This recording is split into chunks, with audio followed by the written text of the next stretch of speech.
All right, so let's go ahead and get started. So we're just entering the next Chi node. We're leaving the equinox Chi node and we're moving into pure brightness, clear brightness. And there's a couple of different ways to look at it, but that's the next Chi node that we're coming into, and we'll discuss a little bit more about that. So the email today, what was the reading today? Confidence. Confidence is returning. And so you'll probably notice that all that kind of foggy thinking, and I can't remember what were we talking about, that's kind of going away now, and we're starting to remember more again, and we're starting to be more confident about oh yeah, I know how to do that, and whoosh, you can just kind of go. Well, that's the next Chi node, right? Is this pure brightness. We feel it, we sense it, and if we've been following the Chi nodes and the readings for the last couple of weeks, we've been kind of evaluating what are we doing, trying to remember, right? Because we were kind of going through this foggy phase of, there was something I wanted to do and I can't quite remember what it was. And so we've been kind of working with that and stretching our minds and kind of evaluating where we are and who we are and all those kinds of things. And so as we get to this point in the Chi nodes, we are reflecting back on the fact that, well, we know where we came from because our ancestors have given me this body and they've given me the things that I have through this ancestry thing. So this is the Chi node to celebrate the ancestors, right? And so sweeping the grave is important. And in China, that's very, very popular. Everybody goes out and sweeps the grave and puts fresh boughs from willow branches on the grave. But people also walk in what's called the green walk, because everything's green, right? All of a sudden, it's like, it's everywhere. And so you're out and you're walking in it and you're enjoying the fact that there's all these little tiny flowers are coming up and everything is springing anew. And so with that comes the wind, and therefore kite flying is a big thing, right? And so kite flying fills two different prophecies from my understanding. One of them is that you cannot see the wind, and yet it has this great power. Right? And so when you fly a kite, you can really feel the tug of the kite, and the movement of the wind is just drawing the kite all over. And that's the chi of the body, right? We can't see it. It's just this little wind blowing by us, and yet it drives the body. So last couple of weeks we've talked about the idea that the body is all yin, right? It's the service vessel. It's just here waiting for you to do something. It's that little thought in your mind. That's the yang, right? It's that little tiny thing that's and it sets the whole body into motion. But otherwise, the body is just sitting there, right? It's just waiting for that thought, that intention. And so that little tiny bit of yang does everything. So it seems like it's this huge energy, and yet it's really the yin that's doing it, right? And so the yin really is all that power. All the strength comes from that supporting yin. So we need to support ourselves, take care of ourselves, remember where we are, eat well, breathe well, hence the class, right? Any thoughts so far? No? Okay. So what we're going to do today is we're going to kind of go over all of the Qigong exercises, all the moving exercises, because we're into the moving exercises. And then we'll talk about movement again as the way the energy is moved, right? The way we get the energy to move. So in the Qigong exercises, the dominant thing to remember is that the breath should be moving the body, not the body moving the breath, right? And so if I'm standing here and I take a breath in, you see, I didn't move before the breath. I let the breath fill up and move the body, right? And so we want to stimulate that, yes,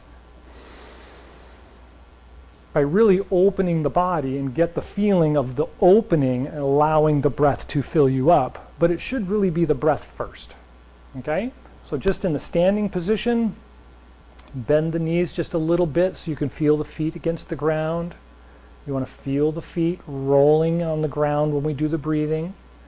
When we inhale, we can roll the feet out as we inhale and lift up the body slightly, but you want to feel it as the breath filling you up. And then relax. And you kind of feel the body's weight just pull you down and the air is not holding it up anymore. So let's try that a couple times. So one more time.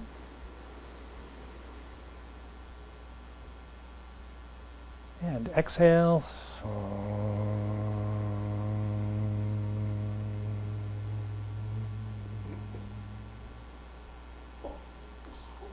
And again.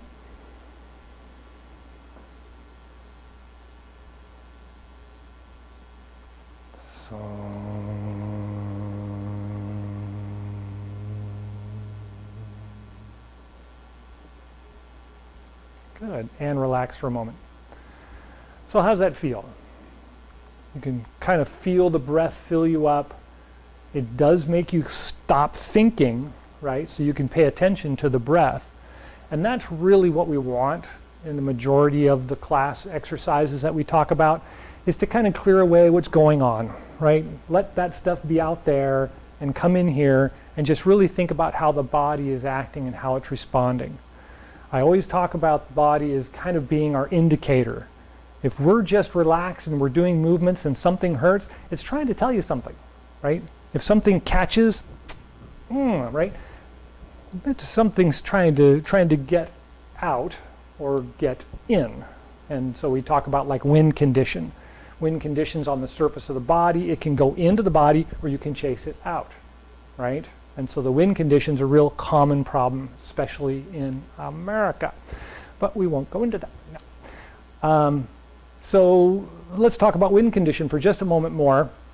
If you take your fingers and you put your fingers together and you touch the little crown at the bottom of the skull. So there's two little nodes right here on the skull, right at the top of the neck. And if you just kind of stimulate them,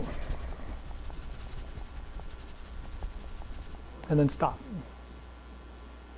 It should really lighten up the whole head. You should kind of feel it going and kind of lighten up, right? That's the wind gate condition, right? That's the area where when you're outside and the wind blows, you go, whoa, you know, and you want to pull your collar up. That's in that area. You just stimulate that area.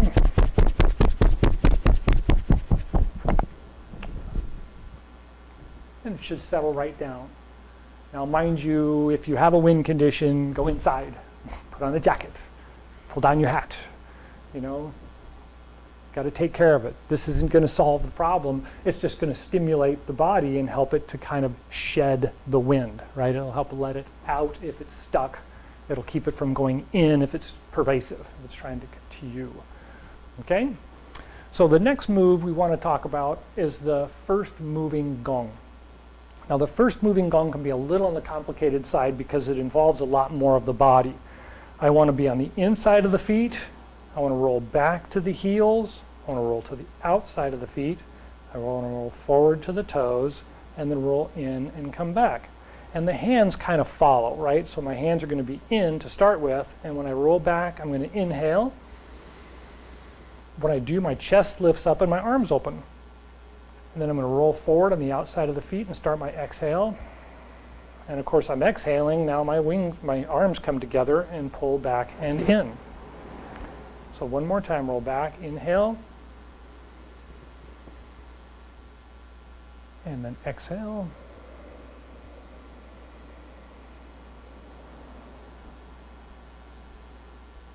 And inhale.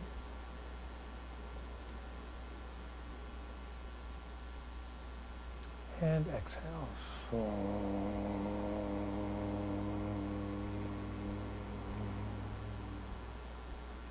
And relax. Good. Any thoughts about the move? Any questions about how the move works? It feels pretty natural. It should kind of feel pretty natural to do. Good. So this one stimulates the actual moving the body, where the three gates gong is actually the connection between the lungs and the body. We really see the obvious connection when we inhale and exhale, that it's really acting on the body. And then the first moving gong, we're actually stimulating the idea of movement, not just this movement, but actually moving, right, in the exercise. And so we get that rolling sensation is the walking sensation. The moving sensation this way is kind of that moving like you're walking movement, right? It stimulates the same kind of areas of the body that makes you think, oh, I need to circulate. I need to use the oxygen. I need to apply the energy and the intention, right? And so that kind of wakes up the system and gets us ready to really work, as they say. And in Qigong, there can be some pretty serious work. Okay, so far so good? So the second moving gong is a little bit more complicated. Again, we're going to spread the feet a little bit further so that we can bend our knees. And if we've been following the exercises from the earlier spring area, then we know kind of where the feet should be so that we can kind of get to almost a sitting down position without falling over or falling forward. And that just takes a little practice. So you want to have your feet pointed out slightly, kind of where the knees are going to bend. So you see the knees go right out over the toes. And they want to be wide enough that when you sit down, you're not doing this to bend down. You're doing this to bend down. So you want to have that nice, comfortable feeling. So far, so good. Looks like everybody's got it. So for the arms, we're actually going to start here at the dantian, which is the center of the body, and most of the energy is centered here. And the hands are going to look like two flowers that aren't opened yet. And I'm going to bring them up and out, and then they're going to open as I rise up, and then fold back and close again. And then I'm going to bend back down, and they're going to come back down to the dantian. So this is likened to a flower that rises in the morning, opens to the sun, and then it slowly closes as the sun goes down. And as the sun is setting, they just kind of tuck in and wait for summer, or wait for the sun to come back up. So when we come up, we want to come out on the toes, across to the outside of the feet, and then come back to the heels and sink down so we're on the inside of the feet.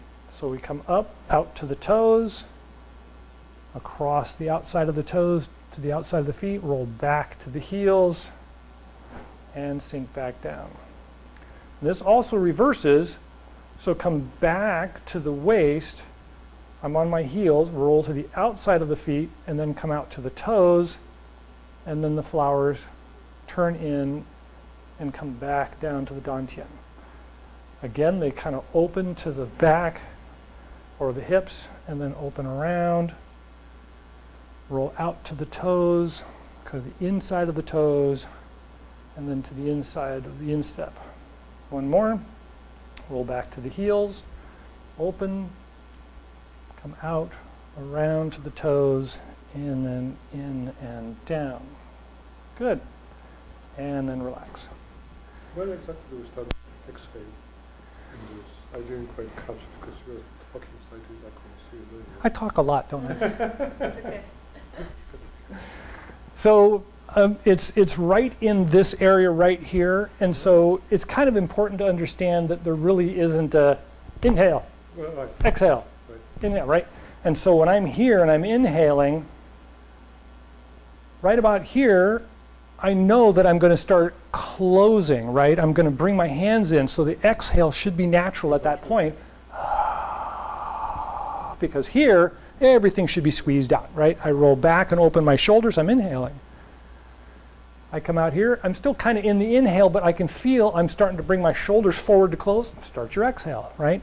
And so it should mimic the two, right? The two should play nicely together. So it shouldn't be a, okay, now I've got to, so you'll kind of notice it when it's not working, and it should just be natural when it does. And so the question is valid, but at the same time, it just kind of happens. And if you just kind of let it go, you'll see it. It's, oh, there's the exhale. Oh, there's the inhale. It just starts to make sense. So that's the basic exercises that we'll always, especially in the summertime, try to get to, or you should try them at home and do them on a regular basis.